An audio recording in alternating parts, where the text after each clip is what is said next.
Today we are taking a look at the SH Figuarts Nosferatu ZODD from Berserk. As you guys may know, I'm an absolute for Berserk. You may also know that I was disappointed, to put it mildly, with SH Figuarts' dive into the Berserk universe. So even though this line lost all momentum right out the gate, I was super surprised with this release. This figure is amazing. 10 out of 10, I love it. You love me. You really love me. I do have minor nitpicks, but let's get into... The packaging this figure comes in is pretty massive. Oh, mama. But big things come in big packages. Yeah, boy. I'm getting demonetized soon. I can feel it in my bones. I really like the style of this packaging, using art from the manga, which is beautifully colored, and poses of the figure on the back. So for all the inbox collectors, I think you'll dig this, maybe. I'm not an inbox collector, so I don't really know what they look for in a good box. But let's move on to actually getting him out of the packaging and reviewing him. Nosferatu ZODD comes with an average amount of accessories. 3 sets of hands, 2 fists, 2 grippy hands, and 2 weapon holding hands. He has 2 weapon holding hands for the 2 weapons he comes with. It's like poetry, so if they rhyme. A big axe and his massive ramdao.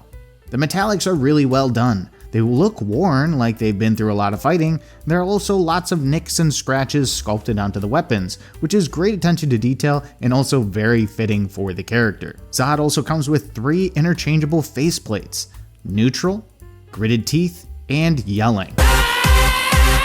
They all look super on model from every angle, which is great, and they also have amazing paint applications. They gave him slit pupils, which I'm not a huge fan of. I prefer just the red eyes from the manga. In my opinion, it always made him look more menacing and inhuman. He has 2 sheaths, depending on how you want to display him. One with the sword handle in the sheath, and an empty one for when you want him holding his sword. And he has a set of folded arms, which is lore accurate. He folded his arms a time or 2 in the manga. And for the final accessory is this absolutely gorgeous soft goods fur cape. It looks leagues above the soft goods we've gotten on the 2 Guts figures in the past and Shirke. It has a wire to allow it to move with the figure when posing.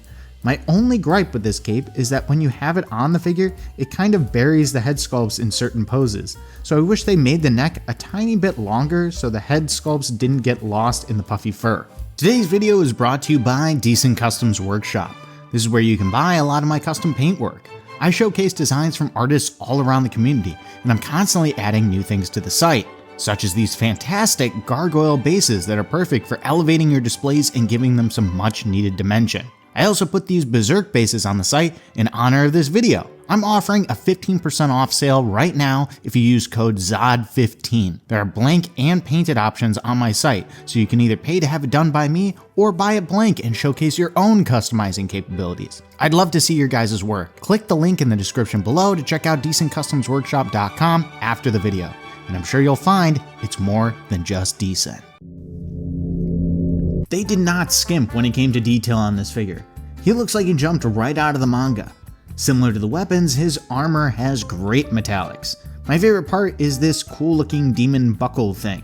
They used flexible plastic for the leather straps, unlike the first release of Guts, so I'm glad that they learned from their mistake. Spiky studs are also really nicely done, and they're sturdy, so I don't think they're gonna chip off or anything over time, which is nice. Great sculpting on the fur boots, the musculature on the arms, and of course, the thick thighs. I'm just glad they gave him a loincloth, because he doesn't always have the best track record for, you know, wearing clothes. Good grief, he's naked!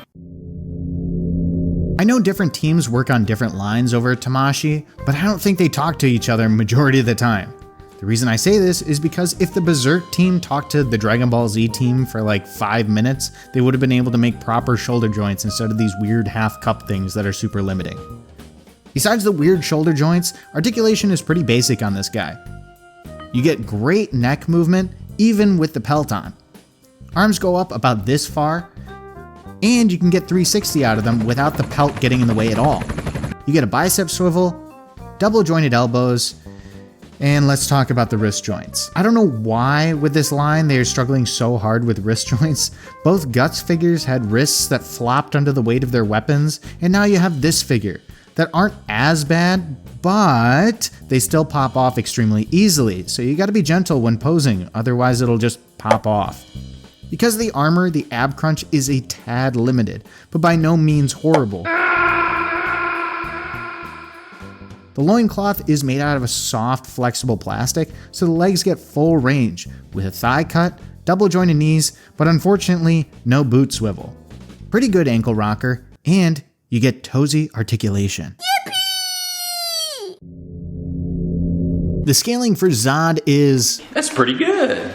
He's supposed to be 7 feet tall, 3 inches in his human form, which, spoiler warning for a 34-year-old series, Zodd eventually transforms into his apostle demon form, which is supposed to be 11 feet tall, 4 inches. So translating that into figure form, I think they did a great job. Tamashii has never really had problems with or shied away from larger figures, so they definitely knew what they were doing when it came to this one. Here he is compared to a G.I. Joe classified figure, a Mezco Conan, another tall SHF figure, Birder, a Mythic Legion's Night Guy, the SHF Shirke, and of course the Heat of Passion Guts from the same line. I love the character of Zodd, so now that we finally have a figure that is highly articulated, I am a happy boy. There are some downsides like the wrist joints and the limited shoulder/ab articulation, but Zodd wasn't doing like Spider-Man-esque poses in the manga, so I think it's excusable. Gonna cry? It's so rare that a company flops with the first release, and then... Totally redeem yourself! So after being at a dead stop, but then slowly building momentum with the Heat of Passion figure and the Shirke, and now this banger of a release, I am once again excited for this line. I really hope they keep the ball rolling and take on other characters like Femto or Skull Knight, or even Zodd's apostle form. That would be absolutely insane. If you listen closely, you can already hear my wallet crying. But the final verdict for this guy is an absolute amazing 8 out of 10. Great figure that is brought back by very slight complaints, but nowhere near enough to tank it. The good definitely outweighs the bad, so all around, I'm happy with it, and I think you will be too if you pick him up. If you need him, I recommend getting him before he disappears and you have to face the dreaded scalpers. If you liked the video, please like, share, and subscribe. Also, don't forget to hit the bell icon so you get notified every time I upload. If you want to see projects I'm working on, check out my Instagram @DecentCustoms and my TikTok @decent.customs. Thank you so much for watching, and I'll see you guys next time.